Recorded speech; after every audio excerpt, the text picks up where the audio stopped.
Muy bienvenidos a todos. Antes de iniciar les pido que por favor silencien sus micrófonos, apaguen sus cámaras y las preguntas las hagan a través del chat de esta plataforma, de Zoom. Hoy damos inicio al ciclo Relatos de Taller, un tiempo de conversación con destacados diseñadores de distintas partes del mundo que nos mostrarán su espacio de creatividad y trabajo.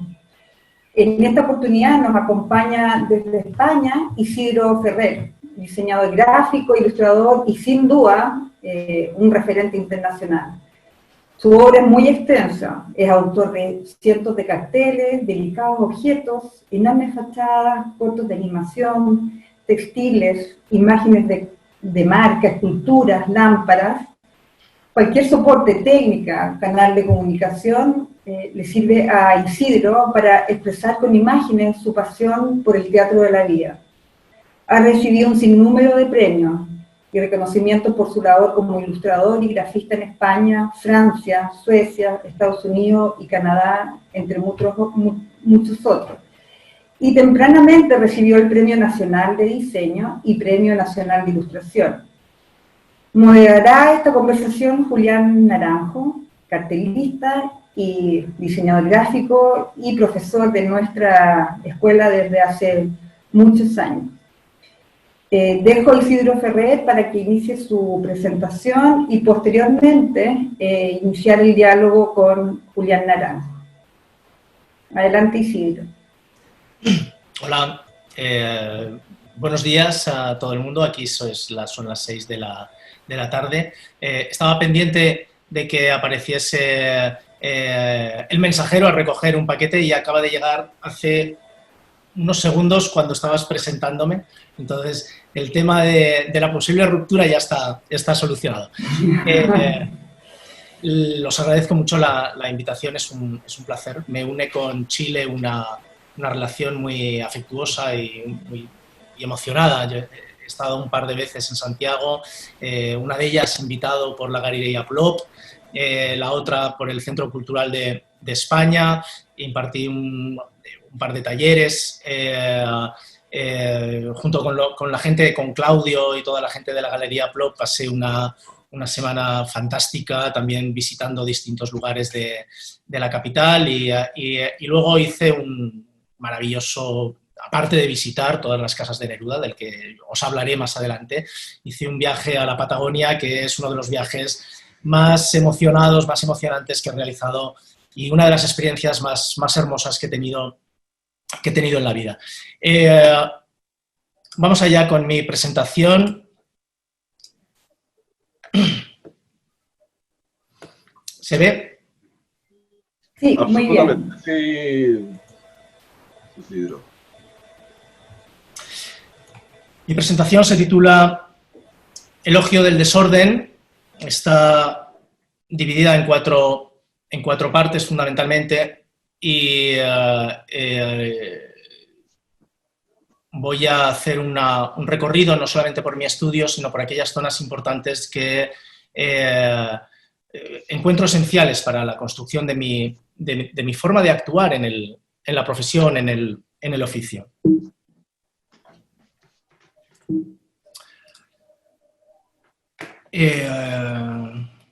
Esto, vale, ahora ya funciona. ¿Dónde habita la cabeza? Me llamo Isidro Ferrer.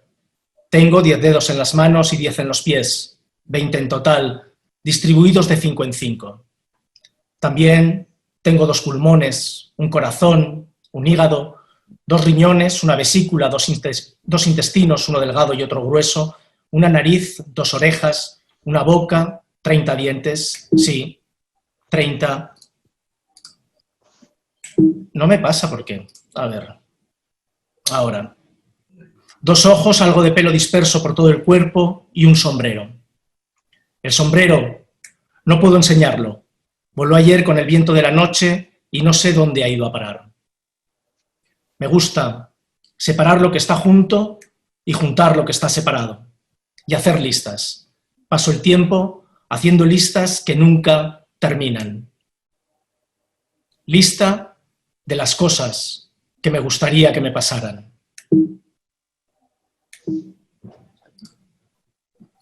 Me gustaría durar una semana con los ojos cerrados. Me gustaría entrar en una tinaja llena y salir de una tinaja vacía.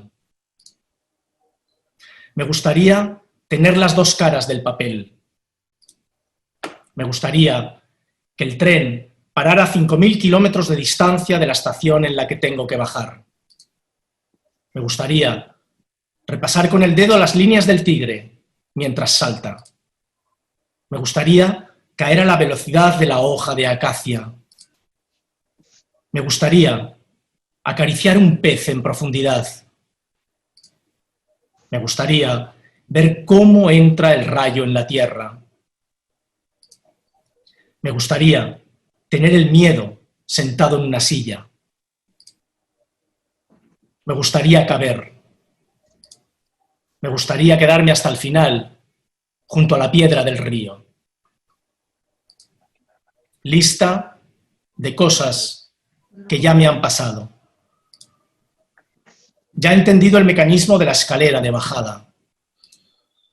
Ya he dado la vuelta a la cuchara dentro del vaso. Ya he callado. Ya he tropezado en la calle. Ya he llorado sobre el pan. Ya he sabido qué iba a suceder.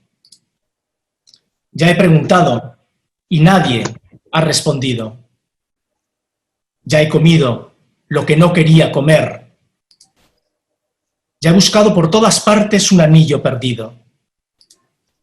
Ya he mentido. Ya he sentido el frío del abrigo. Ya he vuelto a pasar por aquí. Ya he dicho que no. Ya me han preguntado el nombre. Lista de cosas que nunca me pasarán. Nunca naceré. Nunca recordaré lo olvidado. Nunca dormiré en la espuma del mar. Nunca seré la mitad. Nunca volveré a cerrar la nuez. Nunca veré a otro en el espejo. Nunca lloveré. Nunca me crecerán dedos en las manos. Nunca acompañaré a la golondrina. Nunca nadaré junto a mis antepasados. Nunca llegaré antes de mí mismo. Nunca moriré por segunda vez. Me llamo Isidro Ferrer. No encuentro mi sombrero por ninguna parte. Si alguno de ustedes lo encuentra, por favor, vuelvan a esconderlo.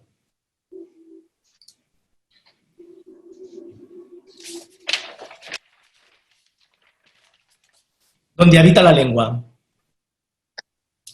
¿Habéis visto lo que es la parte de mi estudio?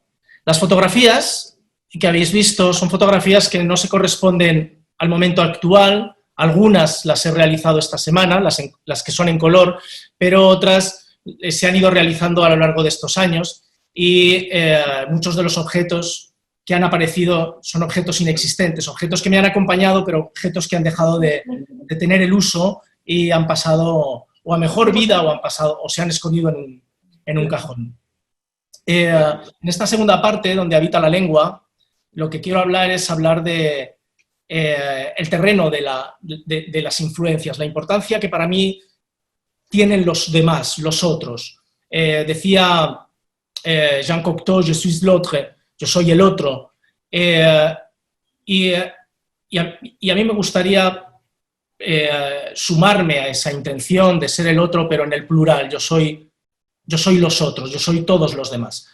Soy consciente de que la construcción de mi personalidad o la construcción de mi universo creativo tiene mucho que ver con todo lo heredado, con todas las visiones que han conformado ese caleidoscopio amplio y dinámico del que me alimento, y he de agradecer a infinidad de gente que haya construido ese ese universo, ¿no?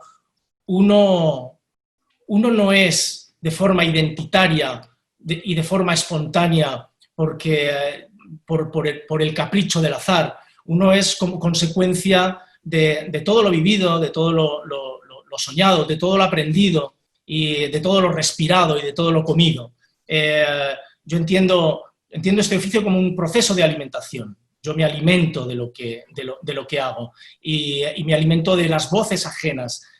Hay un poeta, un escritor maravilloso, un polaco, un checo, perdón, que se llama Boumil Jabral, que tiene un libro precioso en el que dice que él es como una gota de agua, o sea, que es como un vaso de agua y que está lleno de infinidad de gotas distintas y cada gota viene de un manantial diferente y que es capaz de distinguir aquellos distintos manantiales y las distintas fuentes de donde ha recogido cada una de aquellas gotas, ¿no? Yo vendría a ser también un poco como ese vaso construido gracias a todos los otros.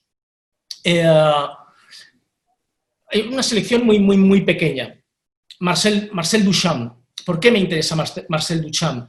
Más allá de ser uno de los personajes fundamentales del arte conceptual y del arte moderno, contemporáneo, me interesa por el juego que establecen.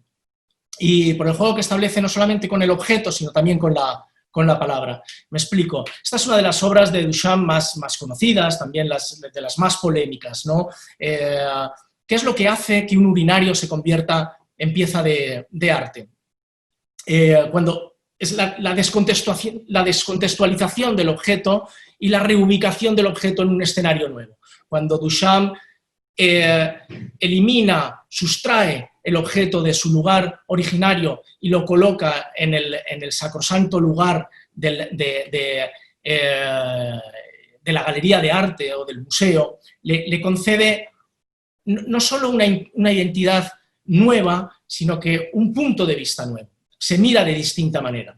El objeto adquiere una característica nueva en función del lugar que ocupe. El urinario deja de ser urinario porque está colocado sobre un pedestal. Ya no cumple su función como urinario, sino que carece de función. Pero lo que hace Duchamp es añadir una nota de humor, una perversión, un matiz más allá, y es que lo nombra y le pone un título. Este objeto se titula Fuente. Y ahí, en esa relación entre la imagen, entre el objeto y la palabra, se establece una resignificancia nueva que hace que el lector, el espectador, contemple el objeto de una manera novedosa. Dejó de ser un urinario y devino en una fuente sin ser una fuente. Magritte es uno de mis pintores favoritos, ¿no? Pero no tanto por la calidad de su lenguaje pictórico, que sería discutible, sino por el lenguaje conceptual. Me gusta de Magritte cómo también no solamente juega con la paradoja, sino juega con la perversión del lenguaje, con la posibilidad de la visualización del cuadro más allá del propio cuadro, con la perversión incluso de las propias imágenes que se representan.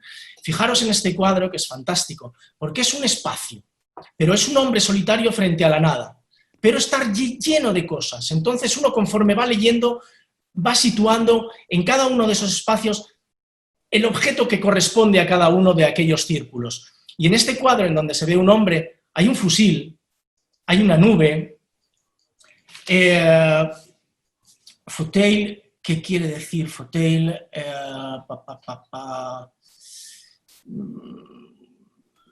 Es un sillón. Hay un horizonte y hay un caballo. Un cuadro, de repente, se convierte, sin ser nada, se convierte en todo lo que uno desee ver en ese espacio, ¿no? Es como el lenguaje. Y esto es muy interesante, este proceso cuando escuchamos, cuando hablamos, cuando leemos, pero fundamentalmente cuando leemos, ocurre un fenómeno que es la visualización de las palabras. y esa visualización se produce en cada uno de nosotros de forma distinta en función de nuestra propia experiencia. El fusil, la luz, el sillón, el horizonte o el caballo que pongamos en este cuadro serán siempre diferentes, porque cada uno de nosotros lo ve y lo interpreta de una forma diferente. Es un cuadro que se abre a infinitas miradas, y cada una de esas miradas es una mirada potencialmente nueva y distinta. No sé si recordáis de Magritte un cuadro fantástico que tiene, que es una pipa, es la representación de una pipa, es una pipa que dice «Ceci n'est pas un pipe», esto no es una pipa. Entonces uno se pregunta, yo estoy viendo una pipa, si no es una pipa, entonces ¿qué es? Y Magritte dice, es la representación de una pipa, que no es lo mismo que la propia pipa. La pipa es el objeto físico, es el objeto real, y la representación de la pipa es aquello que funciona a nivel icónico, a nivel de imagen. Nuestro mundo de comunicación visual se fundamenta sobre los iconos, sobre la representación, y es distinto a la realidad que la propia representación, y debemos saber jugar con esos matices de la representación y del lenguaje para construir realidades nuevas. Me gustan de los objetos sus valores significativos y sus valores objetuales y sus valores icónicos. La forma, un objeto tiene forma y función. La función es lo que tiene significado, lo que da significado al objeto, pero la forma es lo que le concede el carácter identitario, objetual, más allá que la propia función. Esto es una pieza de Picasso maravillosa, a mí me encanta, me fascina por su simplicidad y por su fuerza, ¿no? Y que se produce de una manera muy espontánea, muy juguetona, muy lúdica. Picasso coloca el sillín, está trabajando en la construcción de un mono con una bicicleta y con una pieza de cestería, y en un momento determinado coloca el sillín sobre una pared y ve la cabeza. Y coge el manillar, se lo coloca encima y aparece el toro. Y es precisamente esa simplicidad la que le concede un carácter brutal. Aquí no hay significado, aquí hay forma, aquí viendo lo que vemos, reconociendo todos los elementos que reconocemos, está trabajando sobre la transformación de la forma. En este trabajo de la transformación, Picasso carecía de poética, pero Joan Miró era un hombre que trabajaba sobre la poética de la forma. Le gustaba trabajar con los elementos que el mar arrojaba a la playa, recogía esos elementos que el oleaje, que la propia intemperie le había pulido durante mucho tiempo, le había concedido un carácter poético esencial, primario, muy pulido, y los convertía en piezas escultóricas. Estos naufragios que devienen en obra de arte mantienen la esencia de la naturaleza, pero se convierten en una cosa nueva, ¿no? en algo con un valor simbólico y poético que trasciende el propio objeto originario. Me gusta este uso de la propia naturaleza, este uso de la materia como parte activa dentro de la activación de la emoción. Ramón Gómez de la Serna es un hombre que trabaja es el inventor el que pone en marcha un mecanismo de construcción poética que son las greguerías. Las greguerías son textos breves que son semejantes a los aforismos y que generalmente constan de una frase, de una oración y que expresan pensamientos filosóficos, pensamientos humorísticos, a veces pragmáticos, líricos, que se abren a interpretaciones muy distintas, ¿no? Ramón Gómez de la Serna aplicaba una fórmula para construir la greguería, y era el humor más la metáfora igual a la greguería. Esto es el gabinete de curiosidades o el despacho de Ramón Gómez de la Serna. Él tenía una forma muy curiosa de trabajar y muy interesante, ¿no? Iba al rastro y recopilaba todo lo que encontraba en el rastro que le llamaba la atención. él decía, no recojo en el rastro cualquier cosa, sino que dejo que aquellos objetos, aquellas cosas se manifiesten antes de que no tenga un afán coleccionista, sino que es un afán, es una sensibilidad ante los objetos y las cosas. Cuando llegaba a su estudio, a su taller, los colocaba de forma completamente azarosa y estas cosas establecían relaciones entre ellas, relaciones únicas, simplemente por la proximidad. Y él estaba muy atento a esos elementos, a esas cosas, a esos movimientos de significado que se producían en aquellas acumulaciones de elementos y cosas que él provocaba. Francesca Temerson no es el apellido original de Francesca, es una... ella nació en Varsovia, en Polonia, emigró a Inglaterra, se casó con el señor Temerson, emigró como consecuencia de la Segunda Guerra Mundial, era de formación música, trabajó en la publicidad, era diseñadora, ilustradora y creadora de un mundo único. Junto con su marido montaron una editorial en la que se autopublicaban y trabajaban de una forma muy singular con el libro. Hacen libros de una tirada muy pequeña, pero de una factura impresionante. Y pertenecen a ese mundo próximo, cercano a la patafísica, que también me interesa, y trabajaron muy próximos al espíritu patafísico y al espíritu del rey Ubu, ¿no? Esta es la escenografía para una representación de Ubu Rey, que se realizó en el año, me parece que en el 30 y pico, no, el 40 y pico, ahora no, 49 creo, y tiene una esencialidad brutal y una fuerza expresiva magnífica. A mí estas cosas me emocionan profundamente. Joan Brossa es un poeta español, ya falleció hace un tiempo, es uno de los pilares fundamentales y el que construye en este país un movimiento que ahora está muy en boga y que se ha apuntado a mucha gente, que es la poesía visual. Joan Brossa es el gran poeta español, es uno de los grandes poetas españoles, pero es el gran poeta visual español, ¿no? De él rescato esta pieza que me parece tremendamente irónica y que habla de España, de la identidad española. Esta pieza se titula España y me encanta porque utiliza dos elementos que son fundamentales, esenciales, simbólicamente esenciales en el espíritu español, en la esencia española. Por un lado, la devoción, que es el fútbol, la pasión, que es el fútbol, y por otro lado, o sea, la pasión es el fútbol, y por otro lado, toda la parte devota, la devoción vinculada con lo más rancio que representa España, que es la peineta. La peineta es esa pieza que se colocan en el moño las mujeres, pero sobre todo se la colocan para salir en las procesiones de Semana Santa. Estos dos elementos de forma conjunta construyen un universo simbólico verdaderamente único y donde se abren todas las lecturas posibles.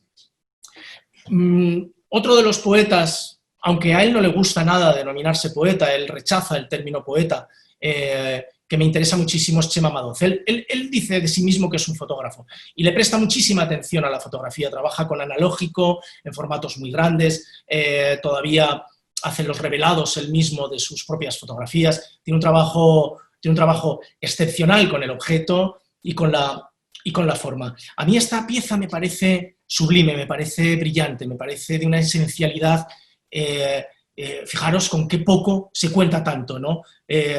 Había que buscar el nudo exacto para que diese lumbre a la cerilla. Y luego una vez encontrado ese nudo, lo único que había que hacer era colocar la cerilla justo encima del nudo. Con qué poco se puede contar tanto.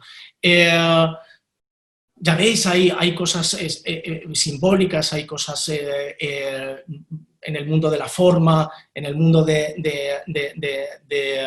de lo conceptual, de lo poético. Me traslado a América Latina y al trabajo de Joaquín Torres García, uruguayo, que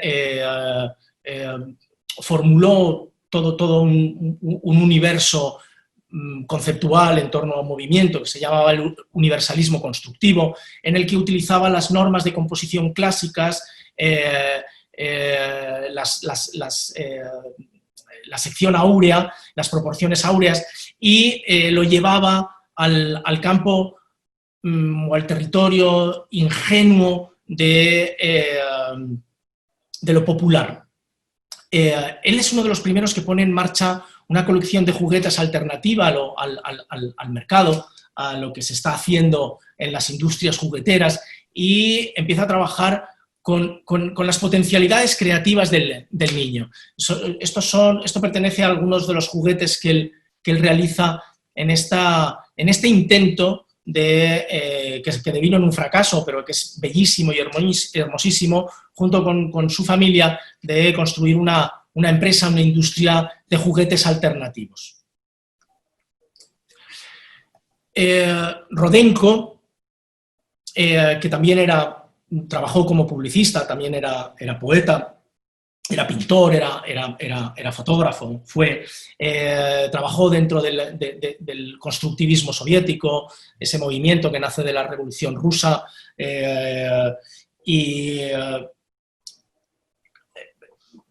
trabaja mucho en el ámbito fotográfico, pero también tiene este experimento, que es un libro pionero en el libro infantil fotográfico, en el que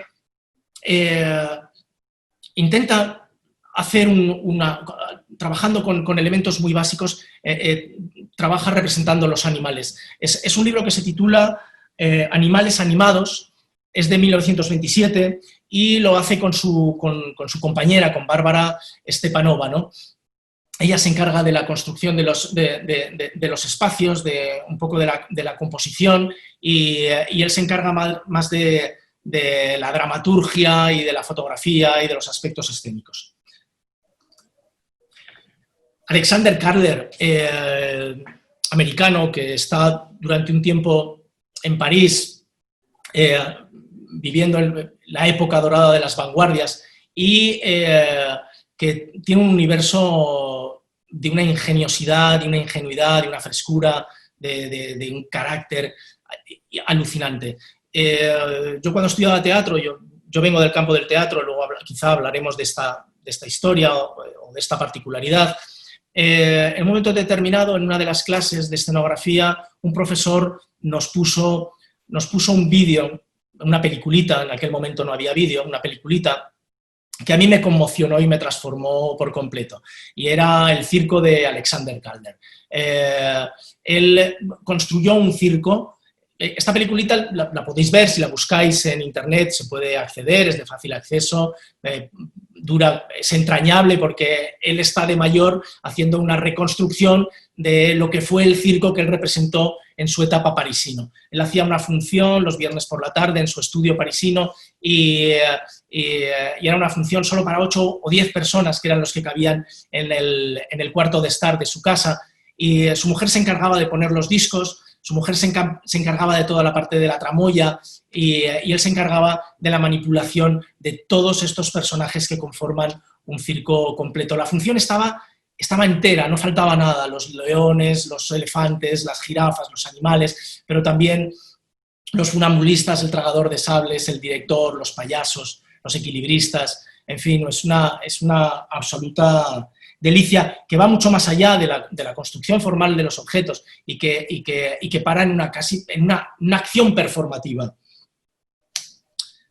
Bruno Munari. Munari es indispensable para entender el diseño, pero también su vínculo con la formación. De Bruno Munari me interesa prácticamente todo, ¿no? Y no solamente su discurso, sino su ética, su poética, su estética, todos los juegos que traslada al terreno infantil y toda la experimentación con los libros, con los primeros libros para niños que van más allá del propio espacio físico del libro. Él se hace una pregunta: ¿qué es un libro? y diferencia muy bien el libro de la lectura. Dice, el libro no es leer, el libro es el espacio, es el soporte físico. Si queremos que los niños lean, tenemos que hacer que los niños adoren los libros, que se acerquen a los libros de una manera placentera y sorpresiva y emocionada. Y entonces él genera, junto con Einaudi, el editor, genera un proyecto que se llaman los prelibri, que son los antelibros, lo anterior al libro. Los libros que anteceden a la lectura, al libro tal y como lo consideramos. Y es una colección de 12 libros que cada uno trabaja con materiales distintos.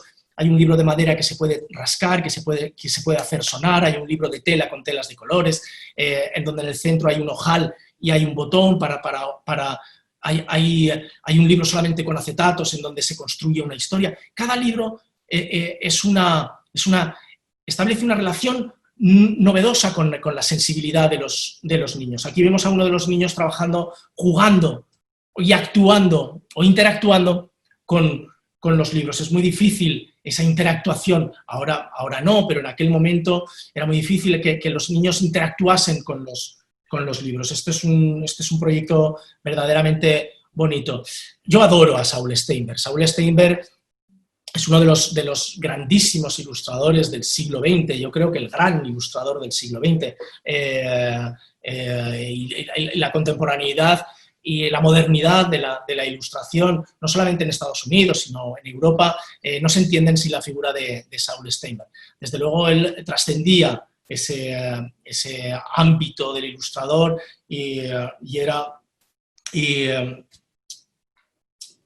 estaba muy próximo a la figura del artista. Él tiene una frase maravillosa porque él no se considera artista, ni mucho menos, ¿no? Y dice, la intención artística arruina el arte.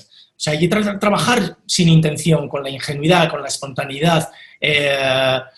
Nosotros no somos artistas, nosotros trabajamos intencionadamente. Los diseñadores y los ilustradores sí que trabajamos con la intención, y la intención tiene que estar muy presente, ¿no? Pero en el arte es la intención la que arruina el propio arte, ¿no? Cuando vemos que se nos quiere engañar o que se nos quiere llevar a un lugar que no es el de la sensibilidad pura. Pablo Neruda es el poeta de las cosas, ¿no? Pablo Neruda decía que amaba las cosas sobre todas las cosas. Y era un coleccionista compulsivo, era un coleccionista que llenaba sus casas, las llenaba de cosas, y una vez que las casas estaban rellenas de cosas, cambiaba de casa, ¿no? Solamente en Chile tiene 3 maravillosas casas que son testimonios de ese afán compulsivo del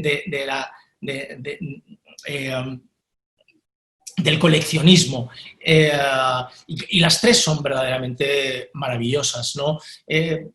Esto es de uno de sus libros, es un libro precioso. Esta es una imagen de un libro que yo utilicé para la realización de un proyecto, de un trabajo, y es un libro que me conmovió y me acompañó durante mucho tiempo. Es un libro que se titula Una casa en la arena. Es un libro bellísimo, editado en los años 60 y con una factura de una pureza y de una esencialidad envidiable.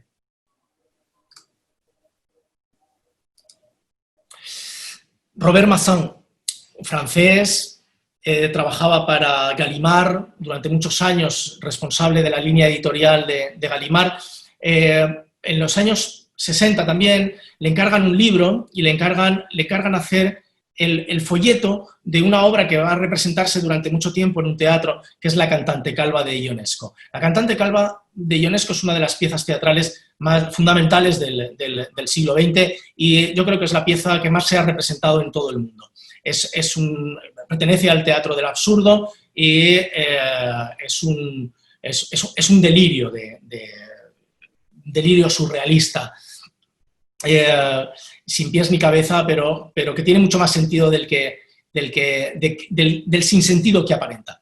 Lo que hace Massin con este libro es que intenta representar la representación. Es decir, no voy a hacer el folleto, no voy a hacer el texto, no voy a única y exclusivamente el texto, sino que voy a hacer la representación del texto. Entonces, yo creo que es de las primeras veces que el texto adquiere un carácter dramático. Y lo que hace Massan es que compone tipográficamente en función de la acción de los actores. Coloca a los actores sobre la mise en page de la página, la puesta en página, ese territorio escenográfico en el que se mueve el libro, y utiliza el texto para que la lectura sea una lectura dramática, verdaderamente sonora. Y finalmente, a mí me encanta Paul Rand y me gusta mucho todo su trabajo para los niños, ¿no? No tiene muchos, son libros escritos con su mujer, con Anne, realizados junto con ella de una manera muy básica, muy esencial, muy ingenua, pero de una frescura y de una brillantez y de un conocimiento no solamente tipográfico, sino a nivel compositivo, que son verdaderamente envidiables. Donde habitan las manos. Bueno, ya conocéis mi estudio. En el trabajo acumulo, respiro, me rodeo de útiles y de bagatelas inútiles, me rodeo de libros, de objetos y me rodeo de memoria. Me gustan los cuadernos. Llevo años recopilando cuadernos míos y ajenos. Cuadernos de todo tipo. Cuadernos nuevos y cuadernos usados. Cuadernos anónimos. Cuadernos encontrados en la calle, tirados en la basura. Cuadernos que recupero de los rastros y sobre los que trabajo, o no.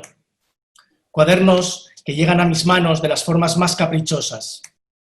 Me gustan los cuadernos con historia y los cuadernos historiados. Me gustan los cuadernos donde enumerar, donde hacer listas, donde corregir.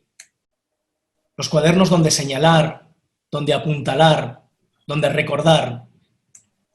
Me gustan los cuadernos como lugar, como territorio, como geografía. Me gustan los cuadernos por los que caminar. Me gustan los cuadernos como registro, como testimonio. Me gustan los cuadernos como paraíso. Ops. A ver. Comparte de nuevo. ¿Qué pasó? Comparte de nuevo, Isidro. Vamos allá. Y ahora, pantalla completa. ¿Ahora? Todavía no está en negro todavía la pantalla, pero ya viene. ¿Se ve? No, todavía aún. Isidro, ¿puedes compartirlo de nuevo? Venga, voy a salir y Eso. vuelvo a compartirlo.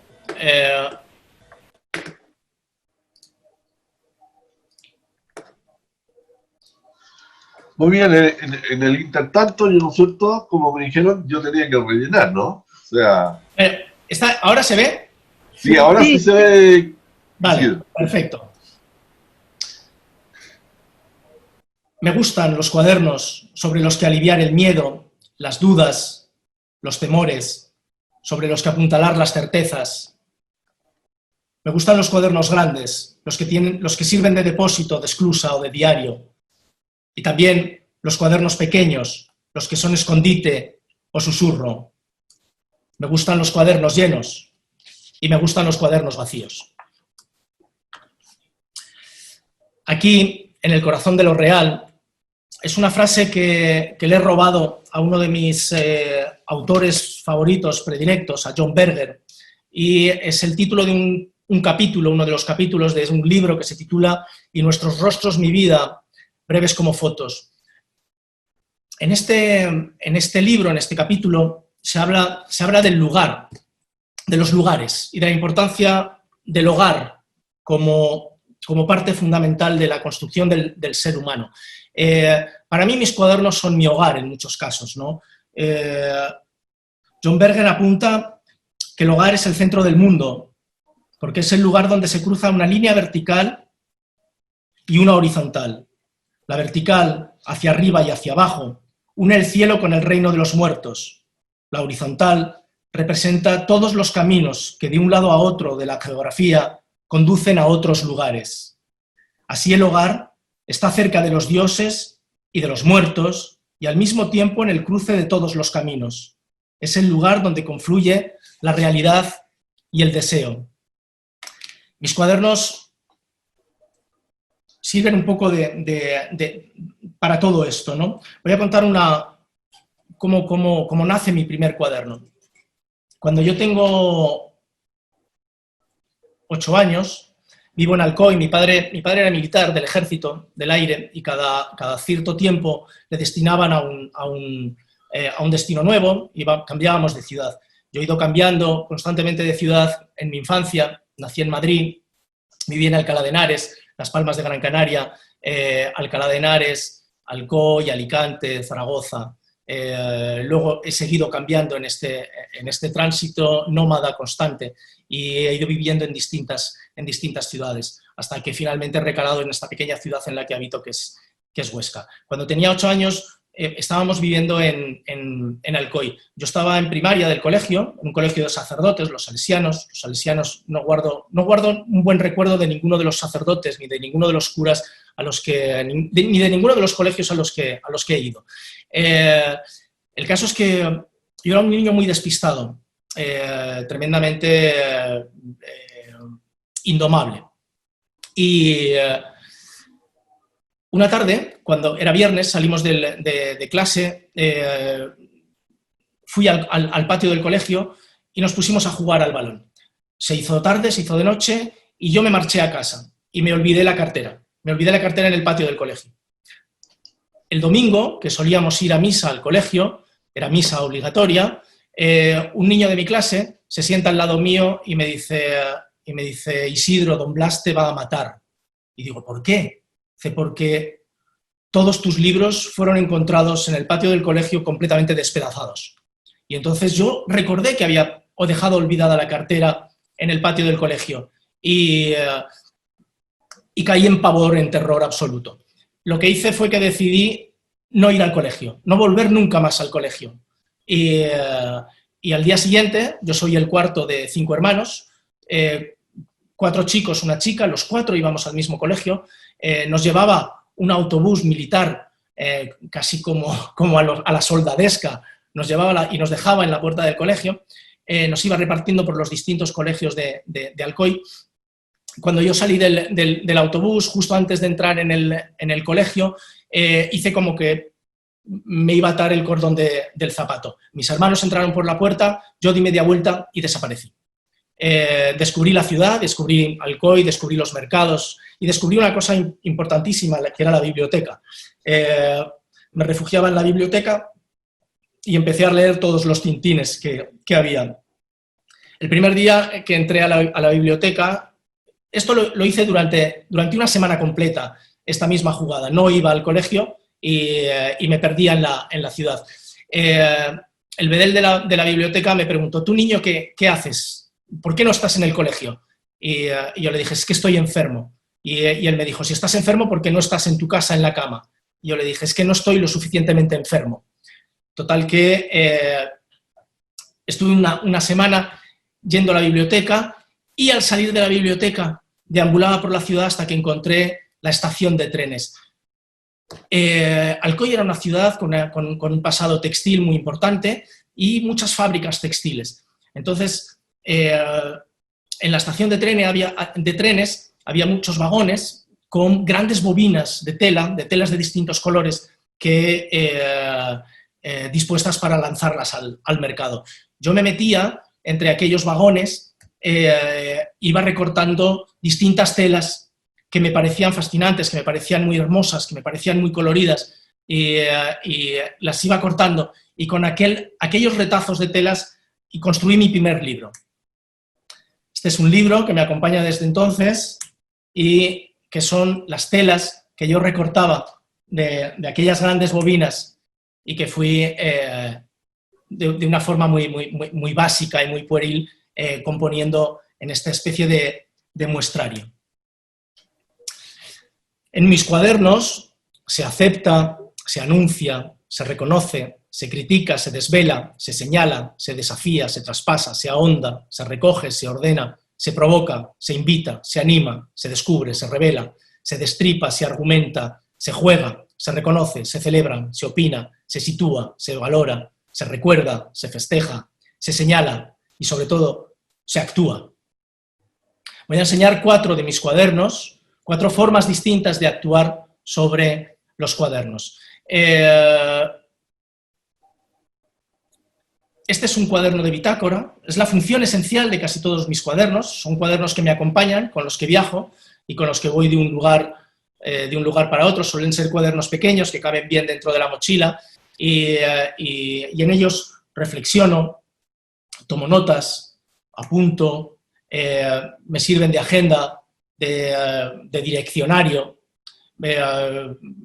Normalmente las ilustraciones, hago ilustraciones de los lugares en los que estoy, a los que acudo. Esto es Washington, con Pep y Nuria, en un viaje a Washington. Esto es un viaje que hice a Praga.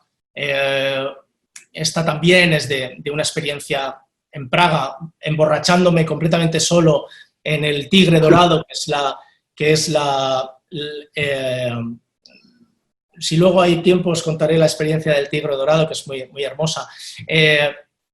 Es la cervecería donde acudía todas las tardes Boumil Jabral, y yo soy un devoto lector de Boumil Jabral, entonces fui a buscar sus pasos, y no me quedó otra que beber como un cosaco, no había otra opción. No son cuadernos que sirvan como espacio de trabajo, aunque a veces algunas de estas imágenes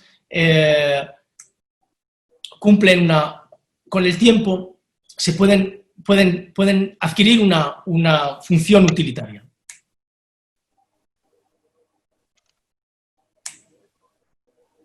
Aquí he puesto esta porque hace una referencia a otro de mis poetas, Nicanor Parra, que también me gusta especialmente, y que escribo: leo y subrayo verdades prestadas, verdades que duran el tiempo que dura el destello de la certeza.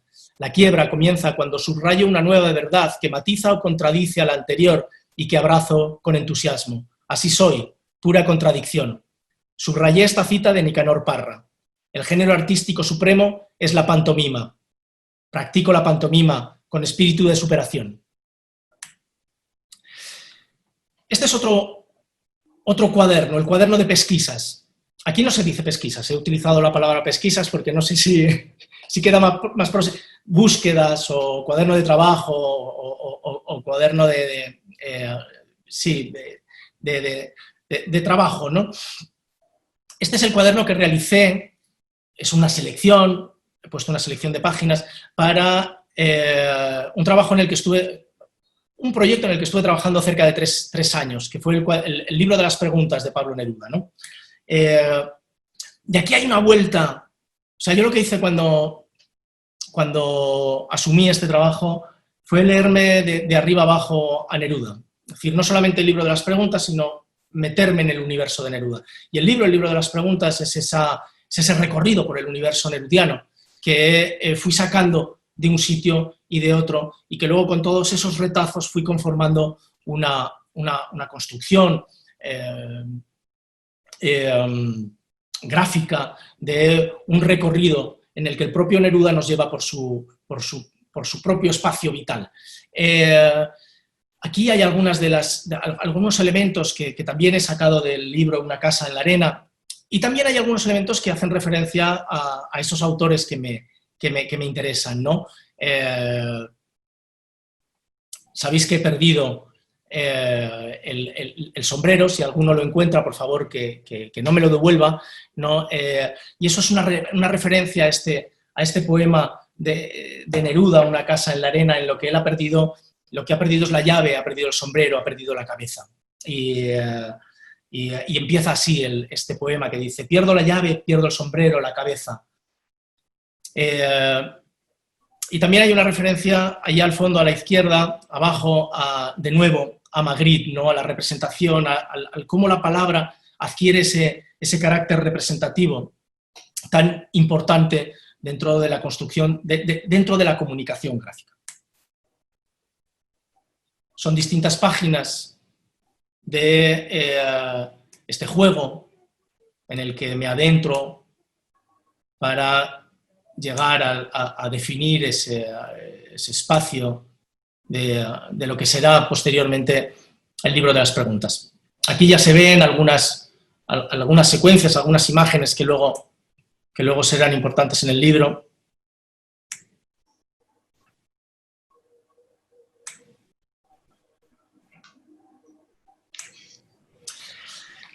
Este libro es un libro que realicé el año pasado de una forma cuaderno, es un cuaderno de campo, es auténticamente un cuaderno de campo, ¿no? Es un estudio botánico.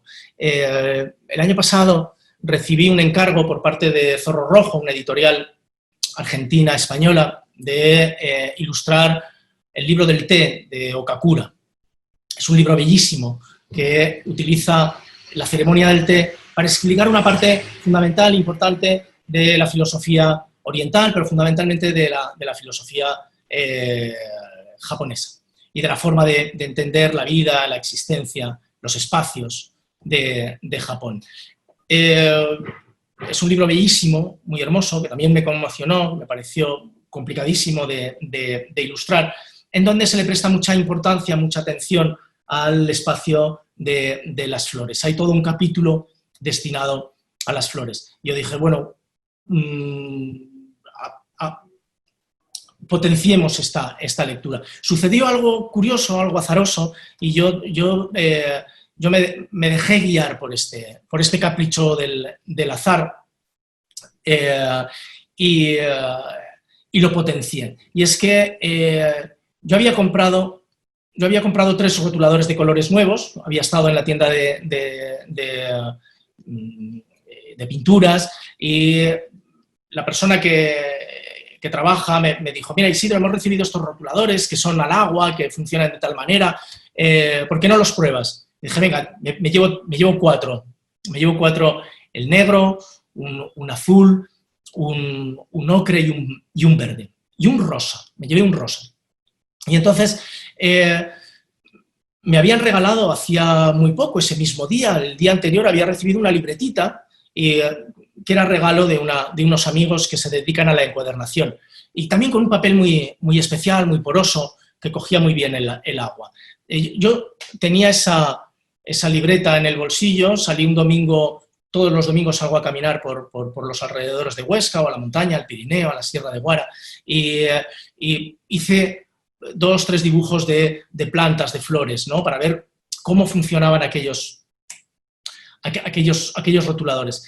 Y a los 2 días recibí el encargo, recibí el libro, me metí en la lectura del libro y dije, no hay otro camino, el único camino posible es seguir dibujando flores. Y entonces caí enloquecido durante 4 meses y todos los domingos salía como un botánico a recorrer los campos de Huesca y a dibujar las flores. Luego, todo este trabajo que está acumulado en una libreta con más de 100 flores dibujadas, procesadas y trabajadas a modo del grabado, se convertirán seguramente en un libro que todavía no ha visto la luz y que está en proceso de realización, que es este libro libro del té. Y por fin este es uno de mis últimos proyectos, que se titula Libro de otro. Libro de otro consiste en trabajar sobre la esencia de otro. Coger un libro ya existente y ver qué pasa con él y apropiarme de su contenido y darle la vuelta. El primer libro que intervine, ya he intervenido 3 libros, el primer libro que intervine fue un libro de Keta Pakowska. Me lo regaló la editora en un encuentro en Bilbao, yo lo vi, el libro es bellísimo, es un libro muy hermoso. Salí a cenar y no llevaba en mi libreta porque me la había dejado en el hotel, pero llevaba mis pinceles y entonces llevaba un rotulador negro y dibujé sobre una de las páginas. Y entonces vi que aquello me resultaba verdaderamente gratificante y que el soporte era un espacio fantástico para seguir dibujando. Y entonces lo que hice fue ponerme la pauta, así como en el anterior solo trabajé con cuatro rotuladores y agua, nada más. En este solo trabajaría con rotulador negro y rotulador blanco, enmascarando lo que había debajo del libro. Todo lo que aparece por detrás son fragmentos del libro y yo lo que hice fue redibujar en negro y con un Posca, que son estos rotuladores blancos que tienen la capacidad opacante de trabajar sobre el negro.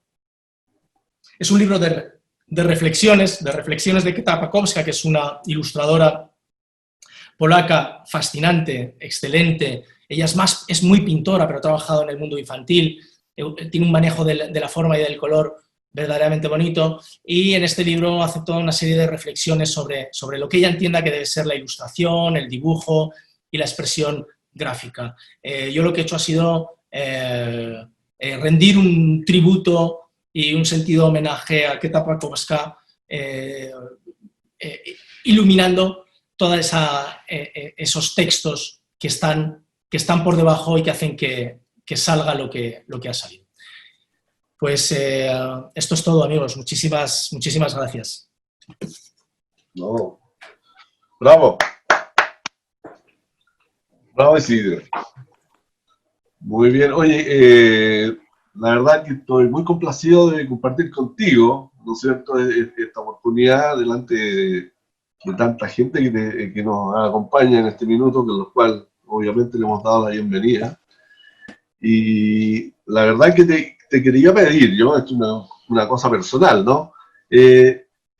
Tú estás detrás ahí, vemos tu taller, ¿ah? Sí. ¿Por qué no nos muestras un poquito cómo funciona tu taller? ¿Tú tienes más personas asistentes? ¿Hay alguien que comparte contigo? ¿Qué pasa con los elementos corpóreos? ¿Cómo los fabricas? Explícanos un poquito de bueno, esta es la parte... Mi taller es una antigua tintorería. Es un edificio racionalista de 1929 que tiene una historia muy divertida, muy interesante. Es uno de los primeros ejemplos de racionalismo, de arquitectura racionalista en España. En Santiago de Chile tenéis unos ejemplos de arquitectura racionalista bárbaros, excepcionales, verdaderamente bonitos. A mí me sorprendió mucho el racionalismo de Santiago, que es de una belleza extraordinaria. Y yo trabajo completamente solo, no sé trabajar de otra manera. Desde hace 25 años que estuve compartiendo proyecto con un grupo de gente en un estudio que se llamaba Camaleón. Anterior a eso yo trabajé en Barcelona en el estudio de Peret, yo me he formado en el estudio de Peret en Barcelona. Ya he trabajado completamente solo, porque, bueno, entiendo o vivo el diseño y la ilustración desde lo personal de una manera muy intensa y muy caótica. Esta charla se titulaba Elogio del desorden y mi desorden es un desorden armónico. Intento mantenerlo dirigido, pero intento también potenciar el desorden. Entonces, es difícil, ¿no? Yo os muestro, esta parte es la parte tecnológica. Aquí detrás hay las planeras donde guardo los carteles, donde guardo algunos objetos, donde voy clasificando. Allí, esa parte es la parte manual.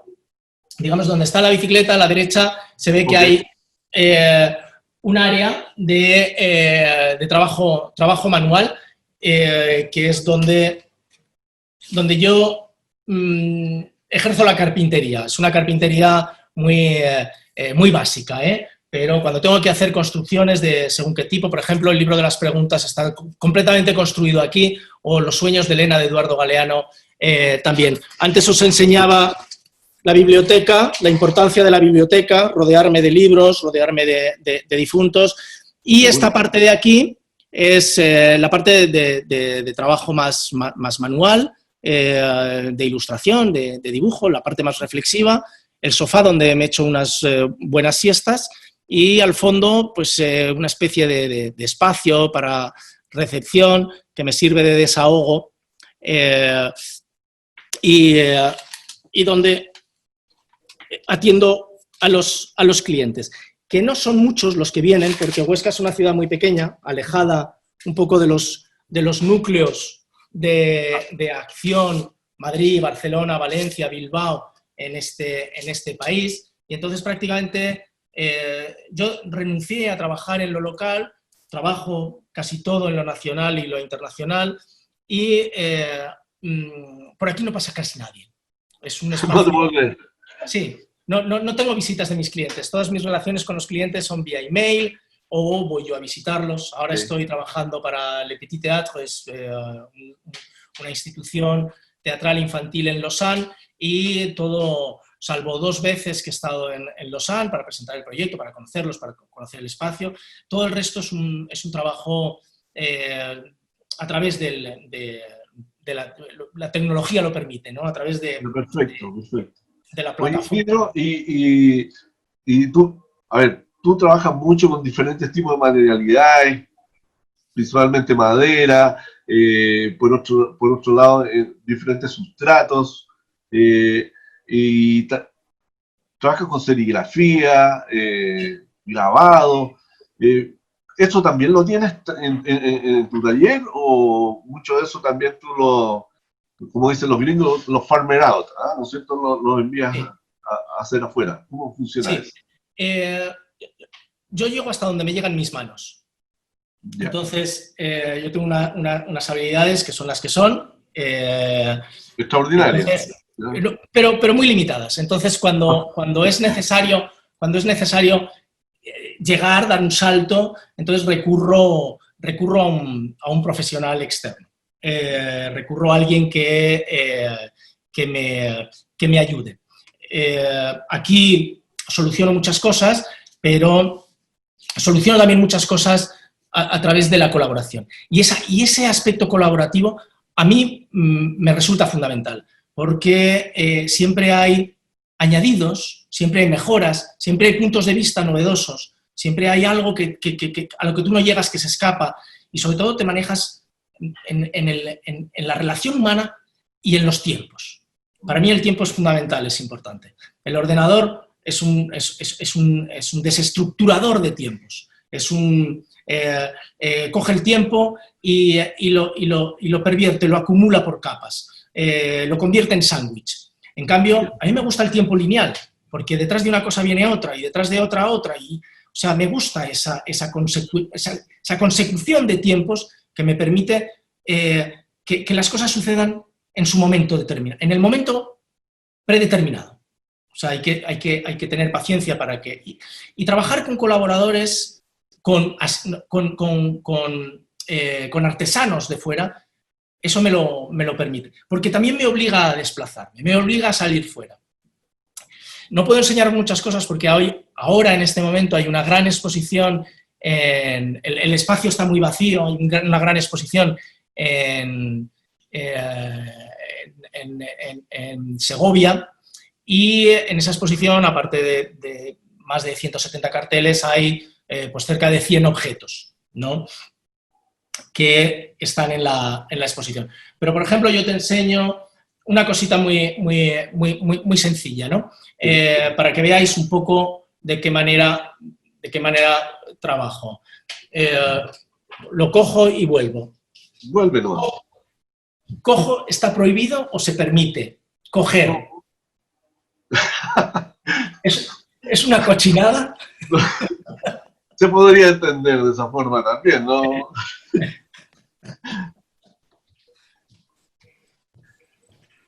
Bueno, impresionante el trabajo de Isidro, ¿no? Yo de verdad que no me canso de admirar lo que es capaz de realizar, y él dice con sus propias manos, pero de una habilidad que me plasma, de verdad, absolutamente, me sobrepasa. Yo con suerte puedo dibujar, así que... pero es impresionante lo que es capaz de lograr, ¿no es cierto? Emociona inclusive ver su obra. Ya, saca afuera nomás, muestra qué es lo que tenías ahí, sí. Sí. Bueno, por ejemplo, esto es una maquetita que yo construyo en el taller. va a ser una pieza escultórica para este teatro que va a colocarse en el jardín. Medirá 3 metros de altura, es una especie de cocodrilo mono, es muy simple y irá hecha completamente de madera. Perdona, pero ¿quién? Tú haces esta miniatura y después va a adquirir forma, pero a través de... ¿Cómo es el ejercicio ese de la monumentalidad la cual logras en alguno de tus proyectos? Trabajando con estos artesanos, ¿no? O sea, en este caso, o sea, todo parte de primero de un dibujo, luego de esta manipulación, pero luego a mí esto no me sirve. Yo lo trabajo con una mecanización. Voy a una empresa donde trabajan el corte mecanizado y ya trabajo la mecanización de la pieza. Estupendo.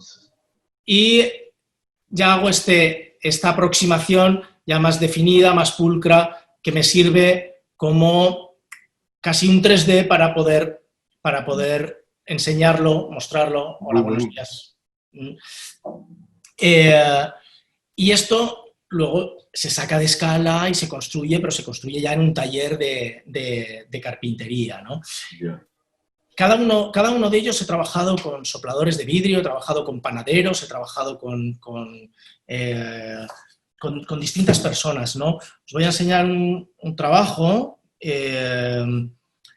por ejemplo, este es, a lo mejor lo conocéis. Sí, usted lo conoce, el afiche del martillo. Sí, es un martillo de cristal, auténticamente. No hay Photoshop, no hay trampa ni engaño.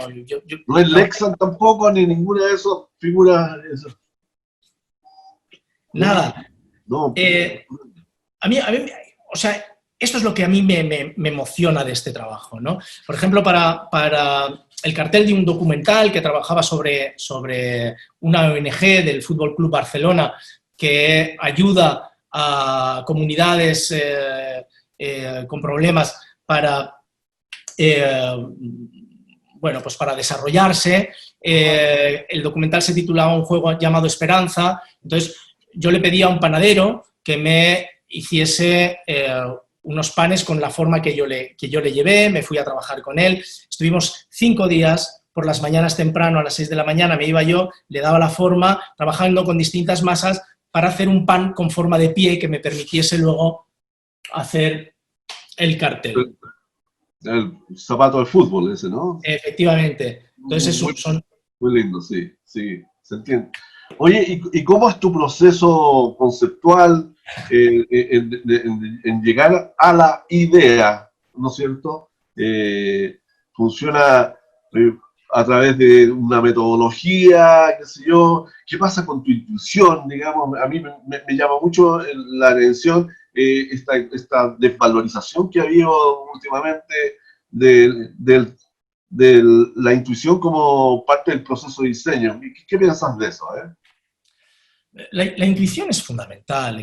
La intuición no es irreflexiva. Se piensa que la intuición trabaja de una forma, se produce de una forma caprichosa y azarosa. No. O sea, la intuición trabaja sobre el bagaje intelectual que uno adquiere. O sea, el ser intuitivo es intuitivo porque tiene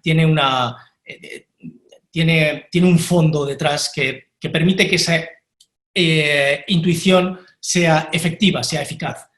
Es una respuesta inmediata. Es una respuesta, pero es una respuesta supuestamente irreflexiva, pero que se ancla sobre todo el bagaje intelectual. Cuanta más experiencia tienes, la intuición la tienes más afinada. Lo único es que hay que trabajar esos aspectos intuitivos. ¿Y qué te parece todo esto, estos métodos asociados al design thinking y que son altamente programables, digamos? ¿Tienes alguna opinión al respecto? No sé lo que es el design thinking.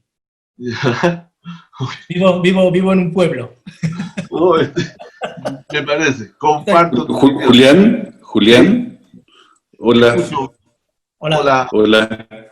Hola Isidro, hola a todas y a Felipe. todos. ¿Ya? Bueno, Hola, Felipe. un agrado, estaba en otras labores infinitamente áridas, estaba en un Word haciendo algunos documentos, y nuestro querido amigo Hilario Alcalde me mandó un WhatsApp, y apenas pude, me metí y estaba escuchando con atención.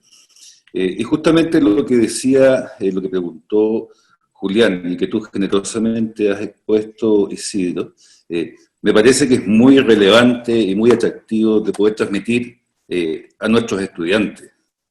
Y ahí yo te quería hacer una consulta, y entendiendo lo que dijiste previamente respecto de la intuición del bagaje, que es el sustento desde donde yo comparto la idea, desde donde nosotros emergemos con nuestras ideas, pero ¿hay algún punto que nos puedas indicar en tu experiencia, Isidro, de cómo empujas esa intuición desde ese mundo a ratos muy oculto, a ratos muy asible, pero seguramente hay un punto en que tú conscientemente la empujas? ¿Cómo logras aquello para que posteriormente todas estas abstracciones, estas ideas, se hagan concretas y se vuelquen sobre la madera, sobre el metal, sobre el papel y sobre una experiencia de comunicación finalmente para otros? Sí, hay un verbo que lo define y es el verbo actuar o hacer. Antes, cuando he leído ese listado, finalmente digo que actúo. Tenemos esa diferenciación entre las categorías del hombre, ¿no? El hombre intelectual, el homo ludens, el hombre que juega, y el hombre que hace. La acción es esencial, es la que soporta cualquier proceso intelectual. Las ideas por sí solas no sirven. Yo pienso, eso es una capacidad que tiene el hombre y que de la que no se puede desprender, el pensamiento. Nosotros pensamos constantemente. Hay que ordenar el pensamiento, hay que darle una dirección, hay que establecer reglas y pautas. ¿Cómo hacemos para establecer esas normas, esas reglas, esas pautas? Encaminar el pensamiento en una dirección que sea la definida, la necesaria para encontrar soluciones, plantando los interrogantes. Lo primero que hay que hacer es plantar el interrogante. ¿Qué es lo que busco? ¿A dónde quiero llegar? ¿Cómo voy a conseguir esto? O sea, no es tanto sobre los cómo, sino sobre el qué. Hacerse la pregunta. Y luego dejar que sucedan las cosas. La cabeza, aparte de investigar o buscar o conjugar información, la cabeza va trabajando y hay que darle ese tiempo, ese espacio a la cabeza para que trabaje. Pero la cabeza trabaja no única y exclusivamente en el ámbito laboral, trabaja de manera mucho más efectiva cuando nos estamos duchando, cuando estamos paseando o cuando estamos comiendo. Porque una vez que ya el interrogante está hecho, lo que hay que estar es atento a las respuestas, cuando suceden las respuestas. Entonces, trabajar con todas esas cantidad de opciones y de posibilidades que se manejan en el mundo, nos permite, estando atentos, nos permite luego poder actuar. Una vez que los interrogantes se van despejando, que tenemos la idea o que surge la idea, que puede surgir en cualquier momento, nadando incluso, hay que estar muy atento, ¿no? Decía un escritor, no recuerdo el nombre, ¿no? Que la diferencia del escritor del no escritor es el escritor que apunta, que anota sus ideas. Porque las ideas se pasan. Si has tenido una brillante idea, apúntala. Porque el soporte de la escritura es la letra. Si no la conviertes en letra, no vas a hacer nada. En el mundo de las imágenes ocurre exactamente lo mismo.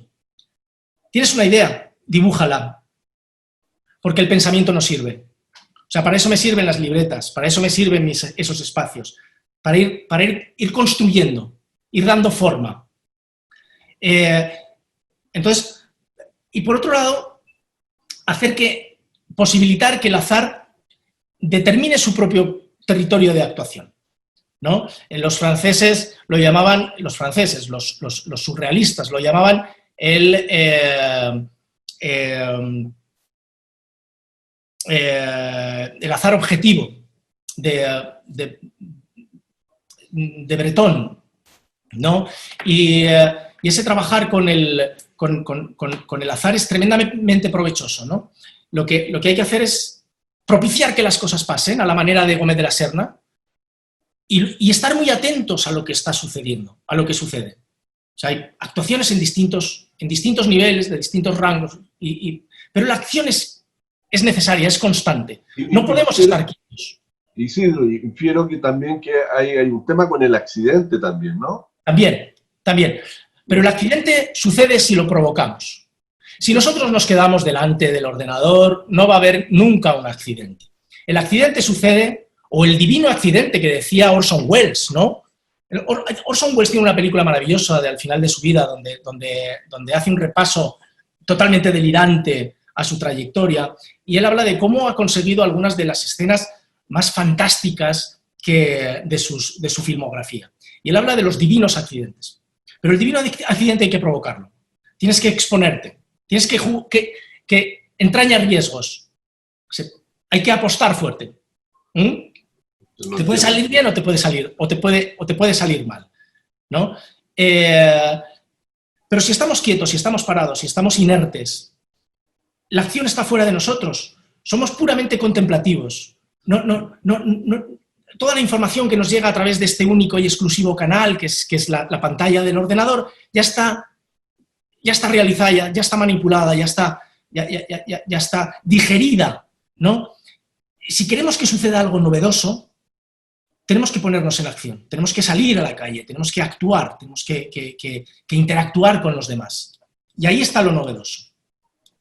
Ahora, viendo tu obra, básicamente, y cómo te relacionas con los objetos de lo cotidiano y le entregas resignificación, a mí me sorprende muchísimo tu capacidad para hacer esas relaciones conceptuales, no sé, articulaciones múltiples, ¿no es cierto?, se le puede llamar, ¿no?, en los cuales tú logras que los mensajes de verdad, a través de principalmente los soportes como el afiche, ¿no es cierto?, el cartel, adquiera vida propia y algo que me genera mucha curiosidad es saber dentro de tu proceso conceptual cómo vas eligiendo, porque veo que también, aparte de ser un muy buen escultor, muy buen ilustrador, muy buen diseñador,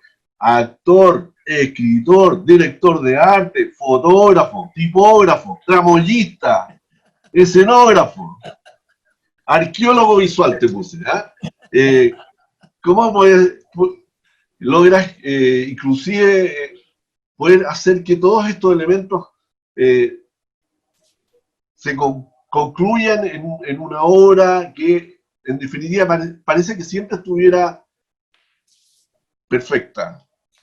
Y tú, creo entender que muchas veces me dicen que estás en proceso. O sea, esto podría seguir avanzando por lo que he escuchado en otras instancias de que he hablado de eso. Cuéntame un poquito más de eso. Sí, aquí es importante la renuncia. La renuncia es casi tan importante como la intención, como la acción, ¿no?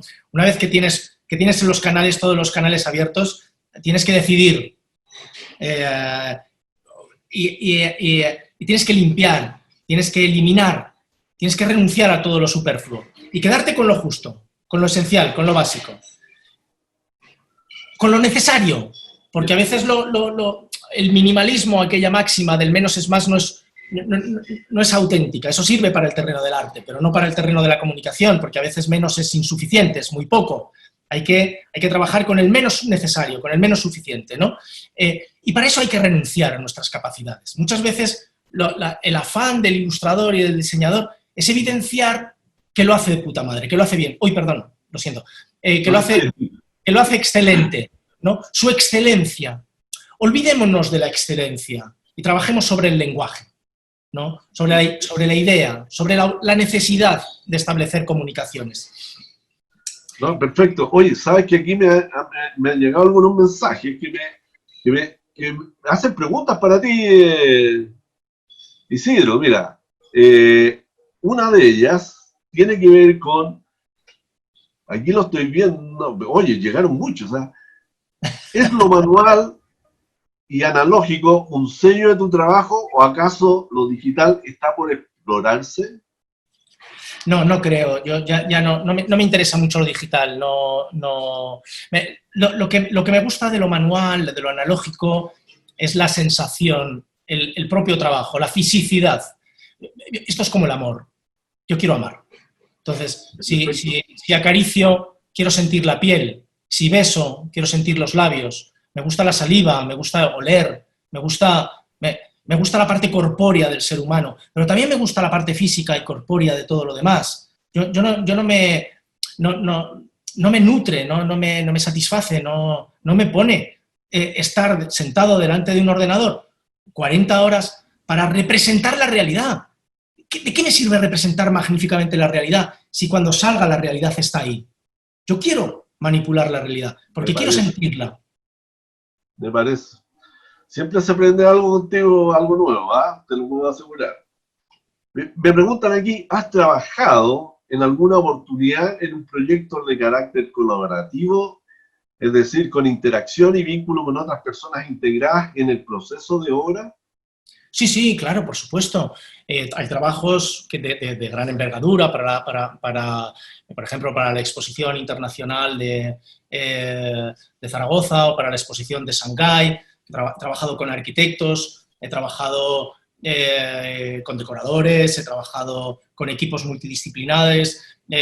Hay un proyecto muy interesante de libro que se titula Pensar con las manos, editado por la Universidad Politécnica de Valencia, que es un trabajo coral de todo un equipo tecnológico y conceptualizador muy grande, muy importante. Y este trabajo me resulta también tremendamente gratificante porque es un proceso de aprendizaje constante, ¿no? Continuo.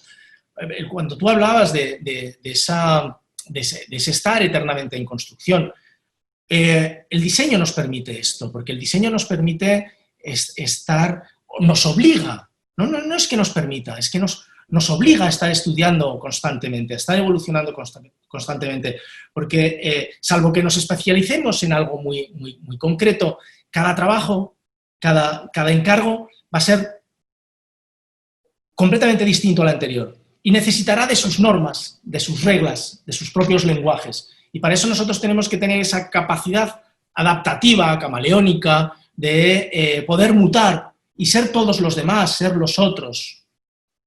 Sí. Oye, mira, me voy a centrar en un texto, y cito, tú hiciste. Sé tú mismo, haz lo que te parezca, tómate tu tiempo, busca y experimenta. Ese, ¿puedes reflexionar un poquito más en relación a eso? Sobre todo para nuestros estudiantes, que en el fondo generalmente son muy curiosos y nos tienen este tipo de preguntas siempre, ¿no? Sí, absolutamente de acuerdo en todo, salvo en la primera, en el sé tú mismo. A día de hoy yo no tengo ni idea de quién soy, ni quién soy, y ese ser uno mismo no sé en qué consiste. Ser tú mismo es una trampa enorme. Yo lo que quiero es ser todos los demás, yo lo que quiero es aprender de todos los demás. El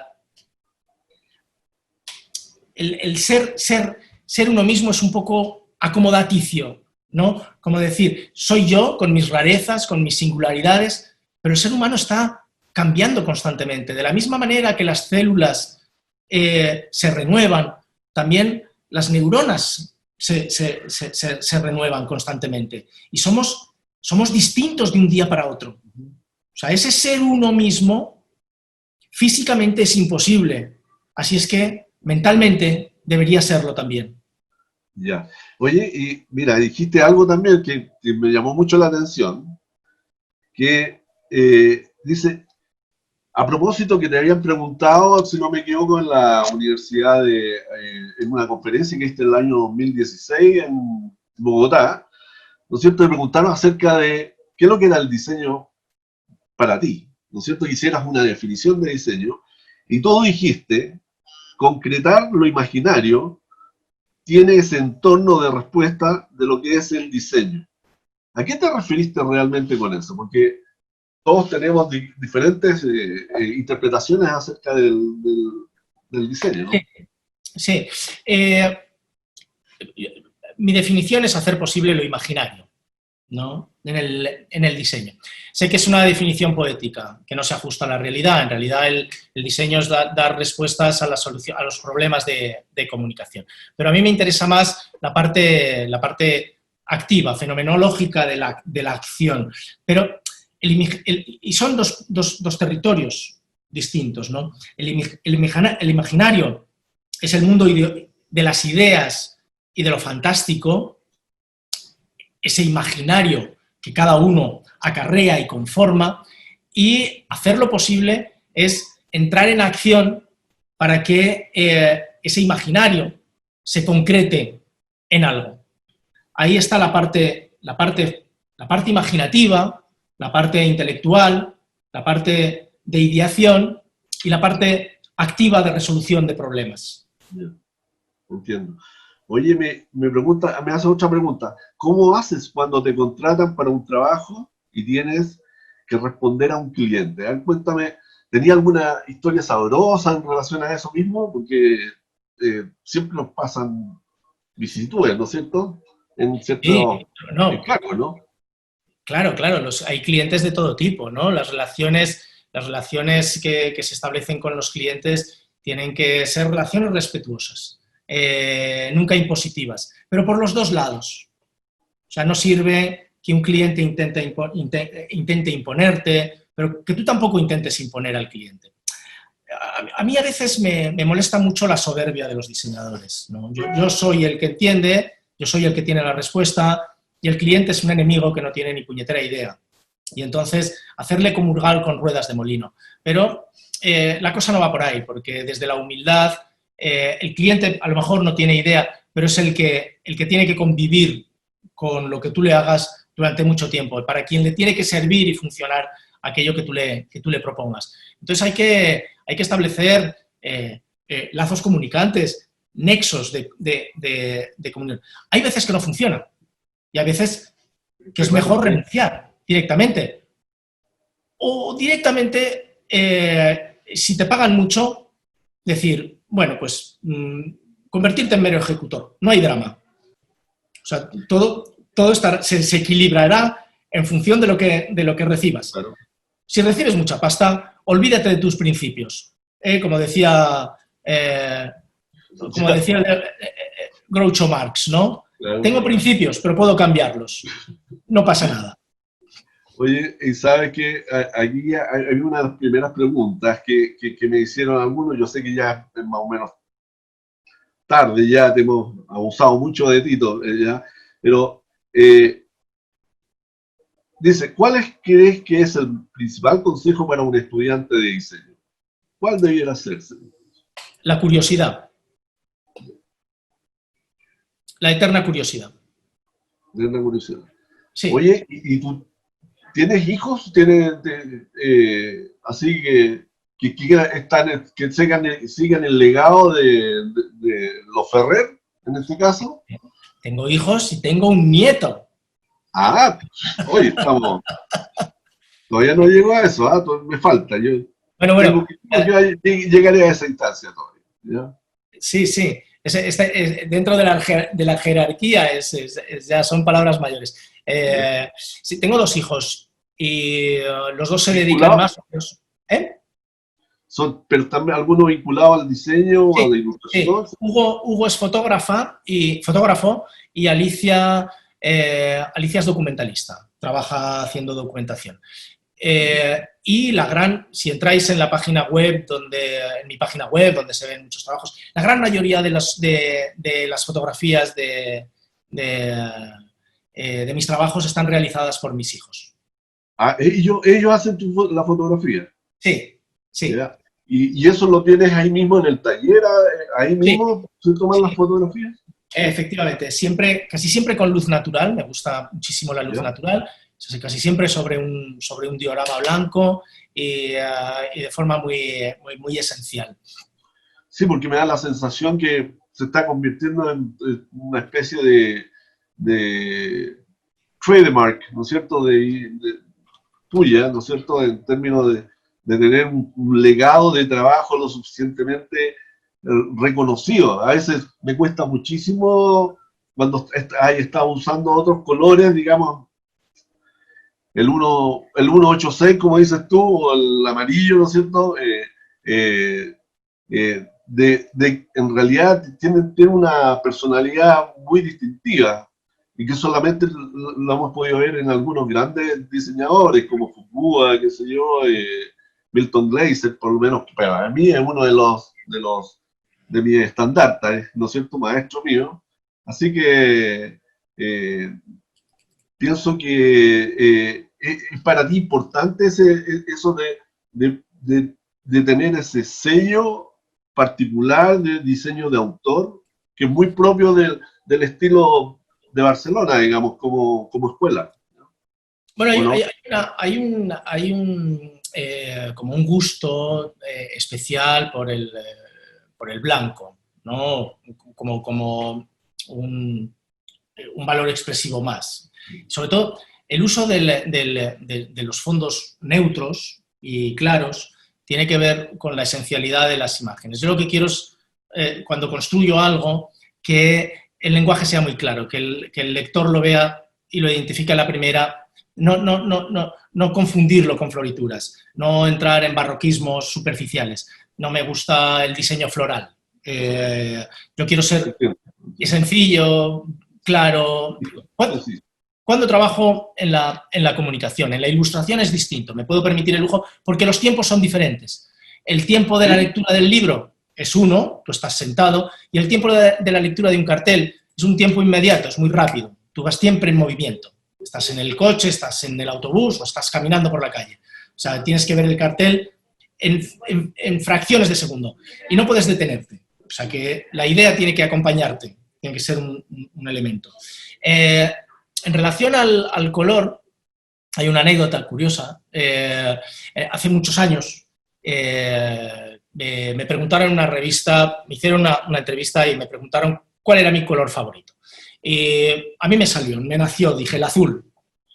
Estas preguntas que siempre van a la contra y nunca, no sabes, porque no lo piensas, ¿no? ¿Cuál es tu color favorito? No tengo ni idea, Claro. no lo sé. Y entonces me apareció el azul.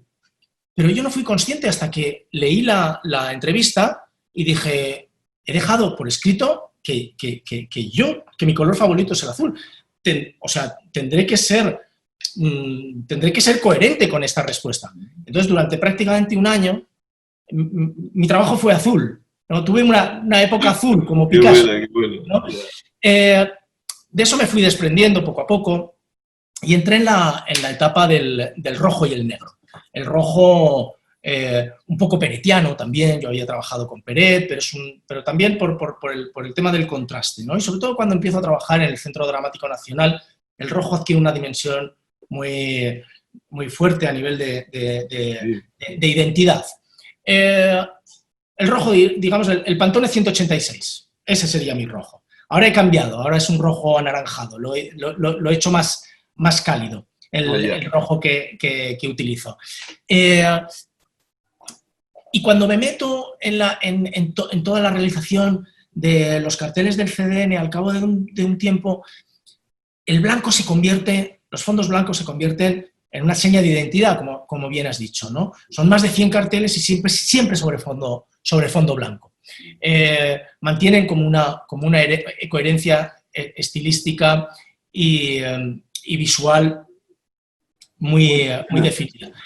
Y entonces, una noche soñé que estaba en un bar con mis amigos, estaba con Raúl, que es un magnífico ilustrador, estaba con Pep Carrió, con el que tenemos una relación excelente, había otra gente, estaba Carlos Grasa, y en el bar había un televisor en la parte alta, en una esquina, un televisor que estaban poniendo las noticias. Nosotros estábamos tomando algo en la barra. Y entonces yo escucho, Isidro, Isidro. Y entonces me doy la vuelta y descubro a Peret, mi maestro, que está en la televisión. Y me dice, Isidro, Isidro, acércate. Entonces yo me acerco a la televisión y Peret sale de la televisión como de cintura para arriba, se asoma a la televisión y dice, tengo que decirte una cosa importante. Y le digo, maestro, me dice, estás abusando del blanco. Qué buena. Oye, mira, la última pregunta, ¿ya? Y tiene que ver con esta relación que estuvimos hablando en algún minuto, de que explicarás que un pelito, brevemente nomás, esa intervención que hiciste con el libro de Neruda, ¿no es cierto?, en tu conexión con esto. Hablar un poquito más acerca del proceso que desarrollaste ahí en la ejecución. ¿Supiste con anterioridad que la respuesta iba a ser este trabajo más o ilustrativo, o iba a ser una combinación entre collage y qué sé yo, elementos corpóreos tridimensionales? Cuéntame. Pues mira, yo caí en pánico absoluto. Yo he caído en pánico muchas veces. Cada vez que tengo que resolver un trabajo, mis pánicos son o bien inmovilizantes o bien más o menos inmovilizantes, ¿no? Procuro que nunca me congelen. Pero con el libro de Neruda era un libro muy complejo, verdaderamente complejo, ¿no? ¿Cómo se da respuesta visual a un libro de preguntas, ¿no? Y sobre todo porque era Neruda, ni más ni menos. O sea, y era Neruda en el centenario de Neruda. O sea, era un libro que salió para el centenario. Fue un encargo de Vicente Ferrer, que no tiene nada que ver conmigo, es otro Ferrer valenciano, editor de Media Vaca. Y yo cuando recibí el trabajo empecé a buscar y empecé a leer, me leí el libro, pero también empecé a investigar sobre Neruda. Yo conocía única y exclusivamente al Neruda de los poemas de amor, ¿no? Y la canción Desesperada. Y quizás es el que menos me interese de todos ellos. No es mi favorito. Me gusta más el Neruda social, o me gusta más el Neruda de las trivialidades de las cosas, de los objetos banales, ¿no? De la cuchara de madera, de la piedra, de la llave, el de los tablones marinos, ¿no? A mí ese Neruda me emociona. ¿Y cuánto te demoró, digamos, en la realización en tiempo? 3 años. 3 años. 3 años. Pero yo lo iba compaginando con otras cosas. O sea, yo iba, venía. Entonces, empecé a aproximarme al libro. Yo hice una primera ilustración, hice varias primeras ilustraciones, algunas de ellas fallidas. Yo me daba cuenta de que no era el lenguaje adecuado, ¿no? Empecé desde la ilustración y progresivamente me fui yendo al objeto. Pero me acuerdo leer el poema, decir, ¿cuál es el ave que ¿cómo era? Que llena su nido de amarillo, de limones, o no recuerdo muy bien cómo era la pregunta, ¿no? Y entonces yo recuerdo hacer una ilustración de de un nido y en el interior colocar un limón. Claro, el limón es amarillo, el limón es un huevo, tiene la misma forma del huevo, o sea, formalmente es parecido, pero dije, no puedo dar ninguna respuesta, porque si doy respuestas estoy asesinando el lenguaje poético. Si yo doy una respuesta gráfica, se acabó la capacidad de cada uno de nosotros de encontrar su propia pregunta, de encontrar su propia respuesta. Yo no puedo generar respuestas a ninguna de aquellas preguntas a las que me... No, la pregunta es, ¿cuál era el pájaro que llena su nido de limones? Sí, ¿cómo se llama el pájaro que llena su nido de limones? ¿No? Yo no podía dar respuestas. Y entonces lo que hice fue trabajar justamente con un argumento distinto. voy a hacer que sea Neruda el que nos muestra su propio universo poético, en donde aparecen muchas referencias a sus casas, a las cosas, a los objetos, a sus colecciones, a las conchas, al mar, a las mujeres, a las ciudades, a todo aquello que insistentemente se repite una y otra vez a lo largo de su obra poética. Y entonces, el libro transcurre por un lado, el libro a nivel de texto transcurre por un lado, y a nivel de imagen se puede hacer un recorrido visual a través del recorrido que el propio Neruda nos lleva de la mano, nos acompaña, ¿no? Yeah.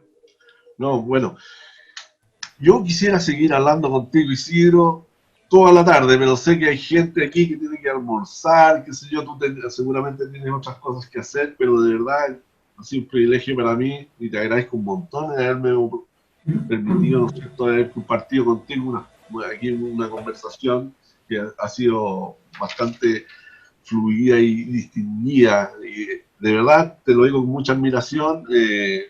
Sigo pensando que tu trabajo estás dentro de los mis grandes, Isidro. Así que no sé si Carolina querrá decir algunas palabras antes que terminemos. No, solamente cerrar, Isidro ha sido súper generoso con su tiempo, agradecerle la participación a todos los que hoy nos acompañaron, a ti, Julián, también, bueno, y especialmente a Isidro por haber aceptado la invitación y por su generosidad, por su tiempo, por compartir su espacio creativo y por su propio pensar en la forma de hacer. Bueno, y finalmente los dejo invitados a participar del próximo Relatos de Taller que se realizará el 27 de agosto hasta la misma hora. Y en esa oportunidad podríamos contar con el destacado también diseñador mexicano Héctor Herrahue, quien también conversará con nuestro decano de la facultad, que es Felipe Azay. Muchas gracias, Isidro. Verdaderamente acá los comentarios han sido bellísimos. Ya te los mandaré. A vosotros por invitarme y por hacer posible este encuentro. Ha sido un encuentro muy bonito, muy afectuoso. Yo me he sentido muy a gusto. Gracias, Julián. Muchísimas gracias. Gracias a ti. Y profunda admiración también hacia tu trabajo y a la labor que estáis haciendo. Muy bien. Te lo agradezco un montón, de verdad. Estoy seguro de que muchos alumnos y personas que han estado siguiéndonos, ¿no es cierto?, se han sentido muy inspirados por lo que tú has podido entregarnos hoy día. De verdad te lo agradezco, en serio. Gracias.